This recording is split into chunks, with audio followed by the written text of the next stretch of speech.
If you know exactly what you want to do in life, but you can't get yourself to do it, it's not because you're broken.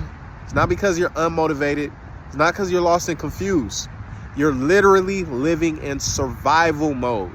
And I want you to escape that survival mode so that you can find happiness. That's what we're going to go over in this video. Solution number one, let's dive into it. Solution number one is what I like to call emotional hotspots. But before we get into what an emotional hotspot is, or emotional hotspotting, let's identify what is really going on. You are going through childhood wounds.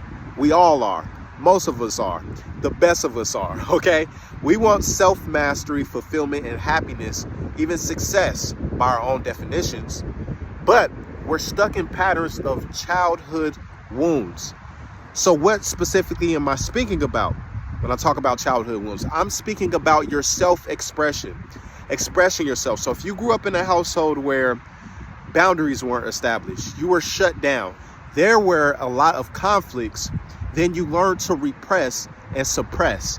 And this is the beginning of all costly harm to ourselves, of self-sabotage, betraying ourselves, and not being able to receive the best of the best that we believe that we want. So when it comes to emotional hotspots, I want you, the next time that you have a disagreement and you feel that sensation in your body, you feel it in your legs, you feel it in your arms, you feel it in your heart, your head, wherever you feel the bodily sensations of disagreements, the fear of expressing your opinion, of speaking up and setting boundaries, that is going to be your emotional hotspot.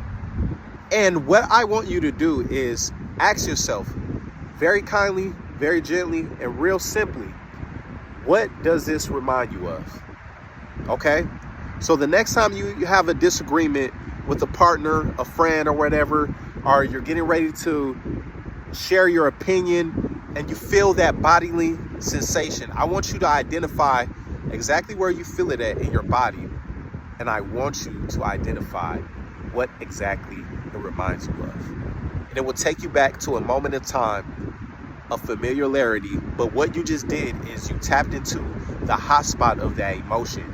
You tapped into the pattern, the reoccurrence of that emotion, and you highlighted what needs to be healed. Solution number two, quit sabotaging yourself. How do you quit sabotaging yourself? It begins with you being more honest with yourself. Again, the reason why the inner critic has you self-sabotage yourself is because your mind is constantly looking for safety. It's looking for comfort. It's looking to soothe itself. So it will empower you in your life to recognize when these coping mechanisms show up. Is it when, you're asked to take on more responsibility? You're asked to, you're looking for that raise. You're looking to start that business. The relationship feels a lot like a commitment. You have to be responsible for the goals and your words and your character. And now you're reverting to self-sabotaging because your brain wants to find familiarity. You have to recognize your patterns. The best times to find when your coping mechanisms show up is when you're highly stressed or you're dealing with fear, right? Because like I said, the mind is always looking to keep you safe. It's looking for familiarity. It's looking for comfort. But you want more. This is going to require you now to be totally honest with yourself. That's how you quit self-sabotage. You have to ask your mind. You have to ask your ego mind. What are you trying to protect me from? When you're dealing with high stress, you're dealing with the fear, get in tune with self by asking yourself, what are you trying to protect me from? And journal your answers. Dive deep into this. This is how you break that pattern of familiarity in your comfort zones and sabotaging yourself, being your own worst enemy and holding yourself back. Okay, so now let's dive into solution number 3. Healing your past wounds. I mean, understanding this at the core, the deepest of deepest levels. What does it look like? This is a battle of fear versus faith. Fear versus faith, okay? Your old core wound identity versus your true self. You know your true self. Your true self exists in the now. It's only your core wound identity, your idea of your core wound identity, that is afflicting itself in your current life. And we have to put an end to that. So what you're gonna have to do is be able to map your triggers. You map your triggers by understanding your protective behaviors, right? Take procrastination, for instance, right? The reason why we procrastinate is because we identify our goal, our task with more pain than pleasure. The next thing you're going to have to do is understand what your core belief is tied to that protective behavior.